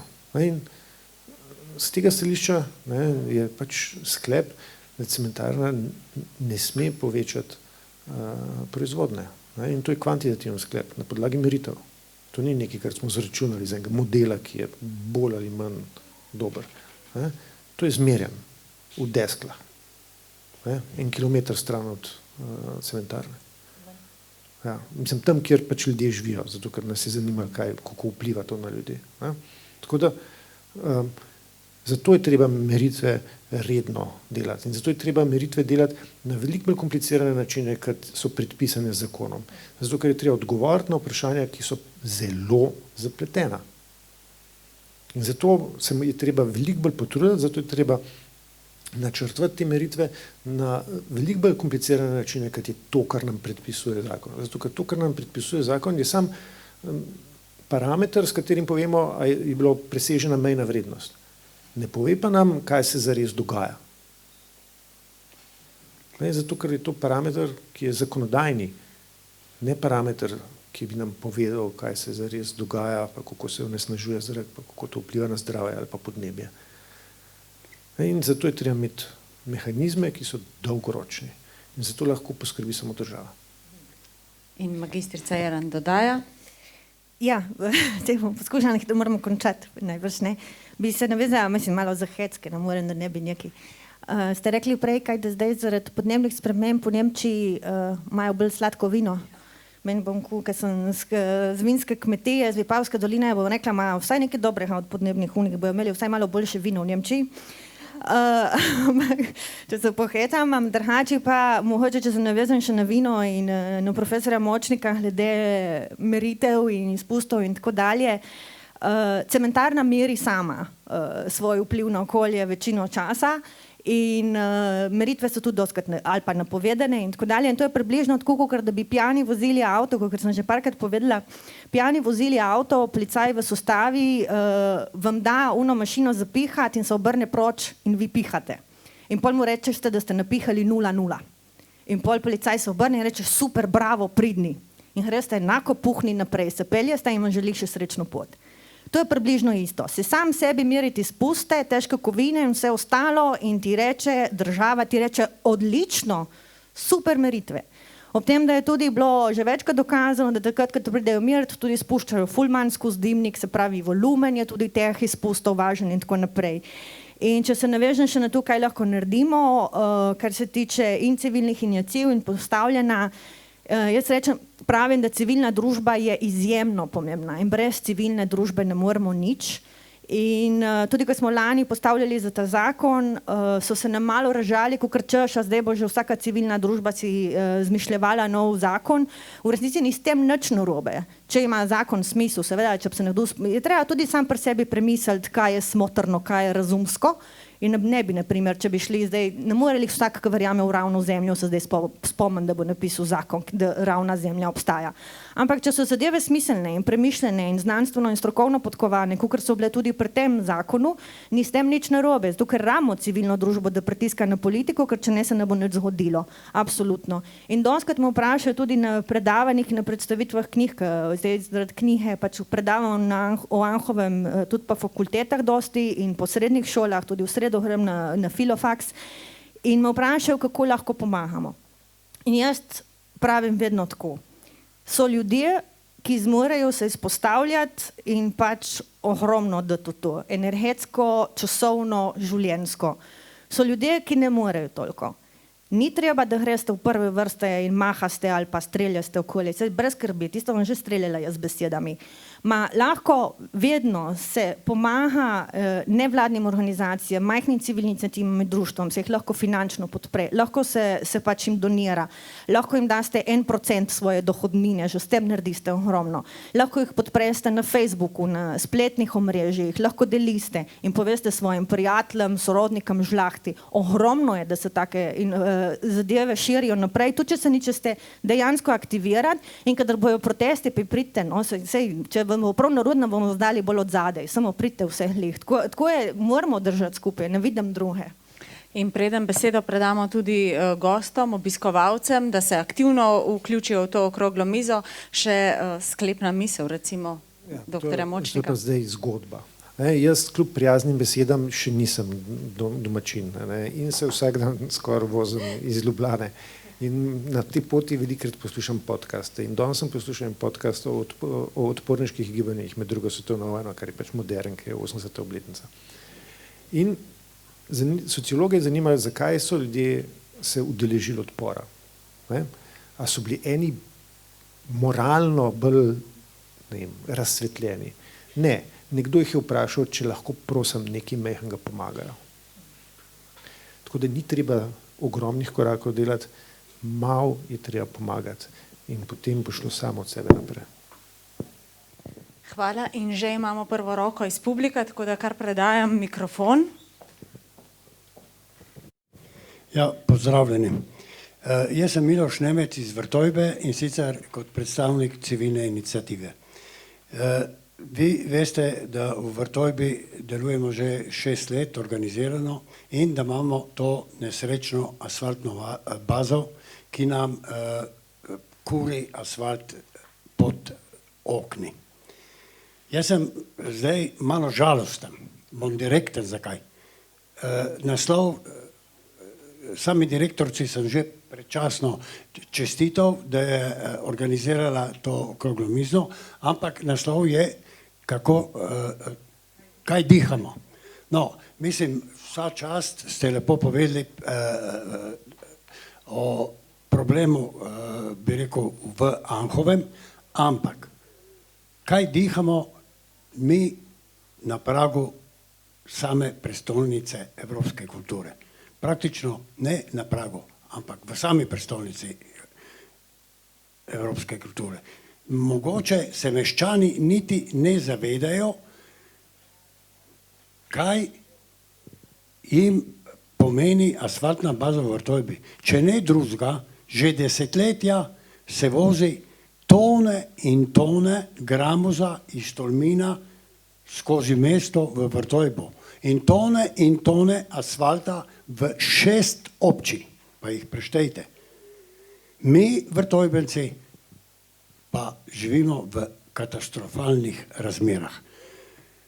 V teh 6 letih smo se borili in se borimo z politiki. Imel bom pripombo, da take okrogle mize brez politikov vsebinsko oziroma posledično so zelo malo učinkovite. Zakaj? Dobro veste, da politiki nam krojijo vsak dan. In kar je tu ni bilo izrečeno, ampak bom jaz izrekel, v navezi s kapitalom to je tisti žlajf, ki praktično vseh nas, ki na tem področju delajo, tako gospodje doktori vi, kot mi na terenu, žlajfa, da ne moremo nič napraviti. Absolutno nič. Mi smo v teh 6 letih dali skozi kalvarijo, da rečem, vse mogoče, na kraju tudi tožimo samo državo. In kaj smo dosegli? Smo nekaj dosegli. No, če ne drugega, v očeh varuha človekovih pravic in predčasno smo imeli komisijo NIJZ-ja v Vrtojbi, ki so ugotovili, da, to so težke besede, ampak to je dejstvo, da na področju mestne občine oziroma, da rečem občine Šempeter-Vrtojba, to je praktično prej bila ena občina, ena celota, no, se teptajo 2 evropski vrednoti. In to že leta. In to vrednoti, na katerih pravzaprav je bila postavljena Evropa po 2. svetovni vojni. To so človekove pravice, ker živimo v nemogočih razmerah in ruši se pravna država. V katerem smislu se ruši pravna država? V tem obdobju smo ugotovili, da asfaltna baza Vrtojba dela brez vsakakršne dokumentacije. Zamislite, dan danes, v 21. stoletju, v Evropi imamo asfaltno bazo kapacitete 100 ton na uro pod okni našimi, brez vsake dokumentacije, brez gradbenega tega, da ne govorimo okoljevarstvenega, mislim, brez vsake dokumentacije. Tako da, mislim, nam je preostalo samo še Evropa in to zdaj v naslednjih dneh mislimo ta korak napraviti, ker v tej državi nihče, prav nihče, nič ne napravi. In nažalost, moram reči, tudi vi ste pozabili na nas. Smo vam nekorirali, ampak mi smo vajeni tega. Mi smo vajeni, da nas ne. Ker najbolj žalostno je pa to, da ti državna uprava napravi tako majhnja. Napravite, bi rekel, butalca, te imajo za butalca. Nažalost, to je tako. Verjemte, na tem izpitu smo padli, ampak mi v Vrtojbi smo prepričani in vztrajamo in vemo, da ta baza bo šla iz Vrtojbe ven. Pa naj to koga moti ali ne, mi tako ne moremo več živeti. In še to, na razdalji 100 metrov smo pripeljali 150 starejših ljudi domu upokojencev. Imamo šolo, imamo Vrtejbansko polje, ki je bilo nekoč vrt Goriške. In, kakor je bilo prej rečeno, kdo se bori? Mi, nas par, vse ostalo pa je zelo, zelo težko, bi rekel, pritegniti, da bi se skupaj in složno borili proti takim onesnaževalcem in proti kapitalistu, pred katerim je jasno, lahko tu povem, naša politika trepeta. To je dejstvo in brez tega ne moremo. Hvala lepa. Hvala. Mogoče tukaj pride čas za to povezovanje, magistrica Jeran? Se poznamo z Milošem. Smo prijatelji z Milošem, smo prijatelji z Vrtojbenci. Ja, hvala Miloš, ker ste na to opozoril. Absolutno treba govoriti o Vrtojbi, o asfaltni bazi, se združevati in delati skupaj. In zadnjič je bila okrogla miza, oziroma na nek način konferenca v Stari Gorici, ki je organiziral Legambiente, italijanska okoljevarstvena organizacija, podružnica Stara Gorica. In se tam ljudje opozorili tudi na livarno v Solkani, se pravi ljudje iz Italije, kako smrdi iz livarne v Solkani, kjer zadeve tudi niso čiste in kakšen zrak je tam in kako smrdi. Tako da na Goriškem je kar neki točk, na katere je treba opozarjati in absolutno se združevati. In Miloš, če se ne motim, boste imeli proteste zdaj enkrat, ne, kaj boste imeli proteste, že veste datum, kar povejte zdaj, povabimo, da pridejo. Dobro. No, pa spremljajte, bežite v Vrtojbo, no. Jaz ne vem, če bom lahko, ker sem sam še par dni pogrem nazaj, je treba podpreti marsikaj, no, kar je za vse nas zelo pomembno. Še eno vprašanje. Lepo pozdravljeni, jaz sem Darjo Žižmont, zanimivo tudi iz Vrtojbe, ampak nimam nič v zvezi s tem. Pri današnji okrogli mizi pogrešam rešitve. In sicer vsi se zavedamo, da, bom rekel, gremo v smer zelo povečanih katastrof in da zdaj ni več, kako bomo izboljšali stanje, ampak gre za nujo, ne. Tako da dve stvari so mi zelo bile dobre, ki so bile omenjene, in sicer, da se tipično ukvarjamo z čiščenjem koščka gnoja, ne, v celem kupu gnoja v sobi, ne. In druga zadeva je pa prebujanje ljudi, ne, ki je tudi eden od vas omenil, ne. Torej, jaz te stvari preiskujem in raziskujem že 20 let in jaz sem prišel do ugotovitve, da gre dejansko za en dvig zavesti, ki je potreben v človeštvu, ne. Namreč ni dovolj gledati samo zrak, ampak generalno, kaj se na planetu dogaja. V glavnem definitivno to mi 95% ljudi tudi pove, ki jih veliko intervjujem, pa sprašujem, da definitivno najverjetneje bomo končali v veliki katastrofi. Se pravi, smo pred konkretnim dejstvom. V roku naslednjih desetletij, če bomo nadaljevali po tej poti, nas čaka 2 do 3 milijarde ljudi mrtvih. Vidimo recimo zdaj, kako se dogaja z jedrskim ustrahovanjem. Po 80 letih še nismo rešili te močne energije. Z umetno inteligenco se sam osebno ukvarjam, sem informatik in se jasno zavedam, kako bo s tem otrokom, ki je v vrtcu sedaj, ne, čez nekaj časa, če ga ne bomo peljali pravilno. Ampak, glejte, dragi ljudje tukaj, zavest ljudi v tem trenutku na planetu absolutno ni usposobljena za tega nastajajočega otroka.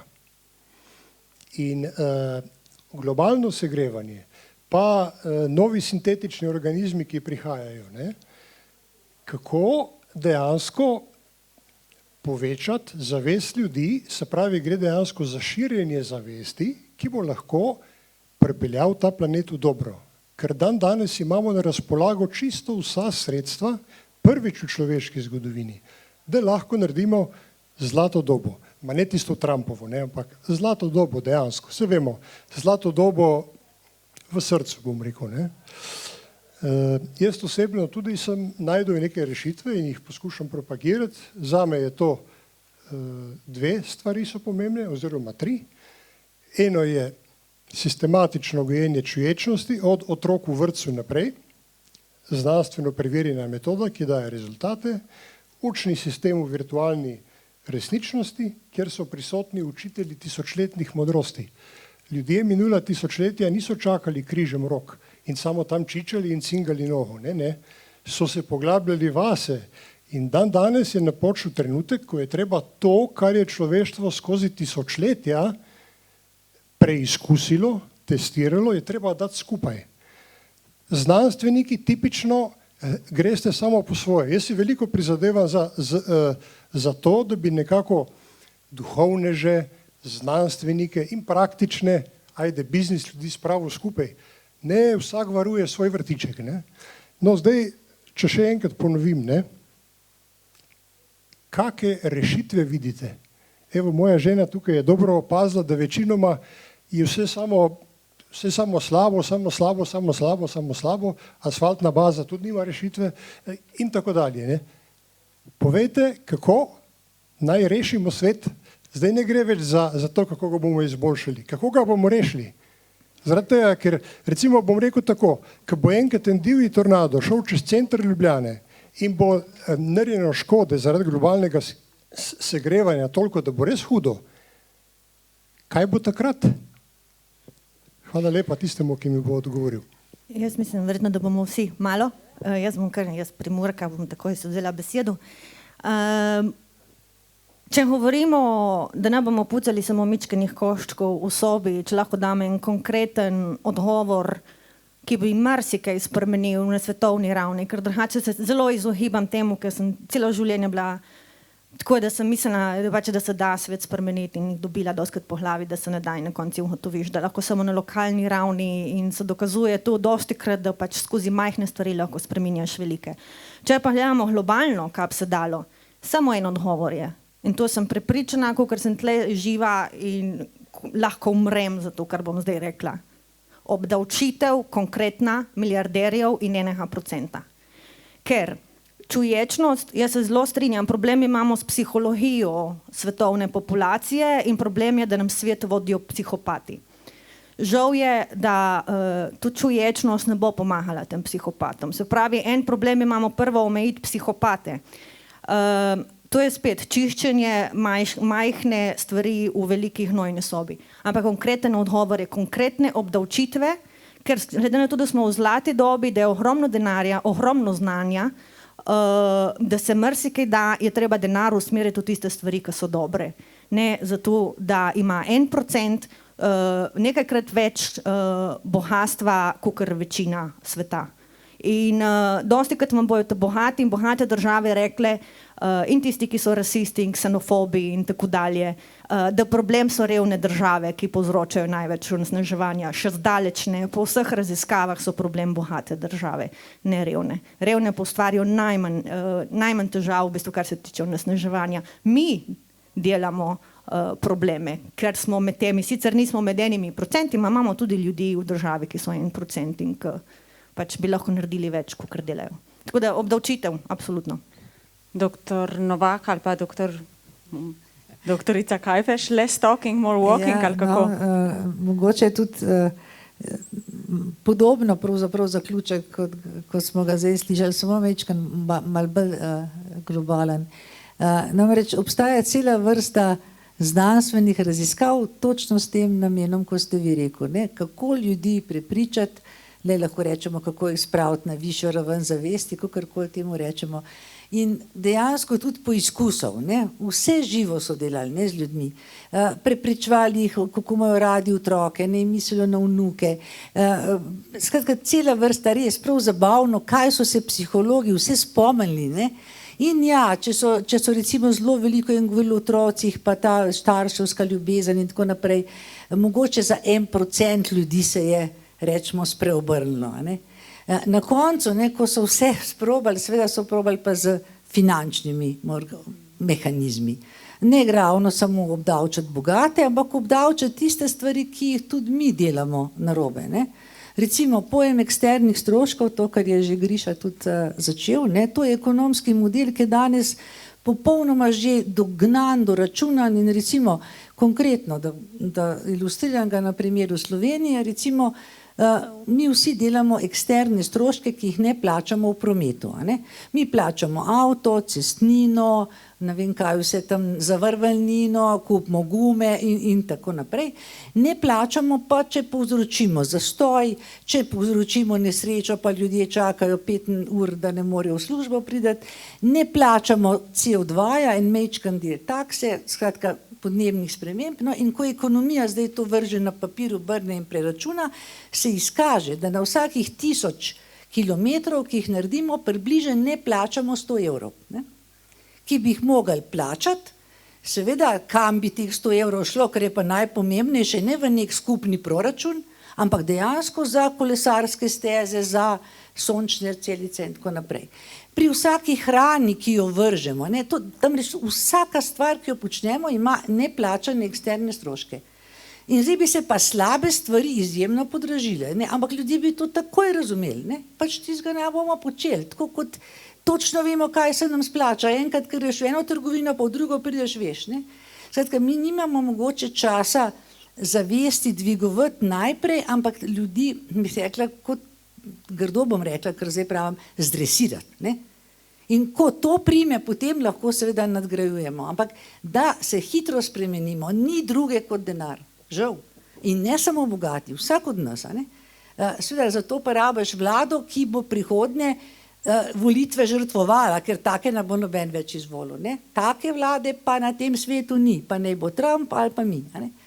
Tako da, se pravim, rešitve so, samo nobenemu niso všeč, ne. Tudi nam je zdaj, sem to povedala, 1000, si predstavljate 100 evrov za vsake 1000, ne, to nam ni všeč, dajmo raj Trumpa, pa da bogate ne obdavčati. Tako da žal, ne, zakaj pa mogoče to zgodbo tudi vanjo verjamem, ne, namreč mogoče tudi ena rešitev, da bi bilo več žensk na oblasti, ne, pa nočem zdaj tle zveneti feministka, ampak zakaj imamo recimo v določenih državah že ženske na oblasti, ne, Skandinavija. A mislite, da se je to zgolj čez noč? Ne, obvezne kvote, ne, to se pravi spet nekaj, ker ni bilo nobenemu všeč, morali so toliko žensk postaviti. Naslednja generacija se jim je zdelo to logično, ni bilo nič več treba kvot, ne. Ampak žal ta hip je rešitev edino v obdavčitvi slabih stvari in v znižanju cen dobrim, ne. Doktor Močnik, imate kakšno bolj všečno rešitev? Malo bolj optimistično, ne. Na nacionalnem nivoju je treba sprejeti podnebni zakon, ko bomo imeli sprejeti podnebni zakon, nam bo to omogočilo dobiti 500 milijarde evropskih sredstev, ki jih bo lahko potem Slovenija porabila za to, da se izboljša kakovost življenja tistim, ki so najbolj na udaru zaradi, v tem primeru, podnebnih sprememb. Je pa tako, da se te ukrepe da narediti tudi tako, da se onesnaženost, predvsem jaz se pa z zrakom ukvarjam. Ampak to je denar, ki ga je treba samo pobrati. In ta hip je podnebni zakon zaradi politične blokade obtičal, pred 14 dnevi. In to je treba pač nehati. In vzeti denar, ki je na voljo, smo ga že plačali, oziroma so ga plačali Nemci pa Francozi, upam, in je treba s tem nekaj koristnega narediti. Zato, da se pač zeleni prehod naredi na način, ki ne poslabša socialnega položaja tistim, ki so ta hip najbolj ogroženi. In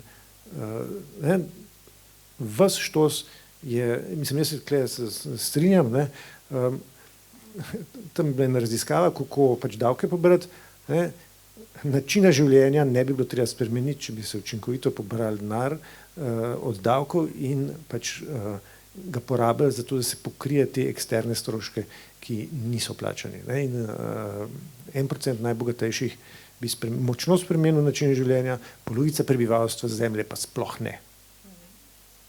Ker ne bi bilo treba jim narediti nič, zato ker bi bile viri energije, ki so na voljo, jim omogočili, da pač uporabljajo čisto energijo, tako stališča podnebja, kot stališča onesnaženja, recimo z delci zraka. Doktor Novak, še vaša rešitev? kot inženir in nekdo, ki večinoma programira in šraufa, lahko rečem, da za več ali manj čist popolnoma vse, kar smo danes jamrali, obstajajo tehnološke rešitve. Se pravi, za popolnoma vsako težavo, ki jo imamo, imamo že nekaj tehnološko razvitega v veliki meri. In načeloma vse rešitve obstajajo, to, kar so pa moji predhodniki povedali, je pa tisti ključen korak, da jih spremenimo v nekaj, kar dejansko pomaga nam in svetu in prihodnjim rodovom. In s to optimistično napovedjo morda zaključujemo današnjo okroglo mizo, razen če imamo še kakšno vprašanje iz publike. Za odgovor vas namreč ne bi želeli prikrajšati. Ne, verjetno se bodo razgovorili tudi še kasneje.